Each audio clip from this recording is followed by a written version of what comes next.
அம்மா உனக்கு ஒரு செய்தி தெரியுமா? நம்ம அண்ணியை எல்லாரும் கண்ணு வைக்கிறாவோமா? என்னம்மாக்கா தலையே இல்லாம வாழை இல்லாம நடுப்புற வந்து சொல்ற? என்னத்தை பார்த்து கண்ணு வைக்கிறாவோ? யார் சொன்னாவோ?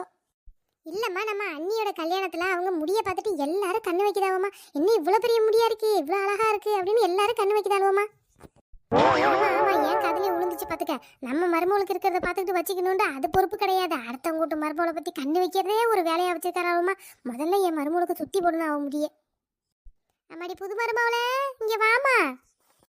சொல்லுங்க தே, கூப்பிட்டீங்களா? ஆமாம்மா, ஒன்றும் இல்லை பார்த்துக்க. உன்னை கல்யாணத்தில் எல்லாரும் பார்த்துட்டு என்ன உன் மருமகளுக்கு இவ்வளோ பெரிய முடியா இருக்கு, இவ்வளோ பெரிய முடியா இருக்குன்னு எல்லாரும் கண்ணு வைக்கிதாளோ. ஆனால் உன் முடிய சுத்தி போடுவான்னு கூப்பிட்டம்மா. அப்படி திரும்பமா சுத்தி போடுவோம். சரிங்க தே. அண்ணி எங்க அண்ணி உங்க முடிய காணும்? கல்யாணத்தன்னைக்கு பெருசா இருந்துச்சு, இன்னைக்கு ரொம்ப சின்னதாவில் இருக்க அண்ணி.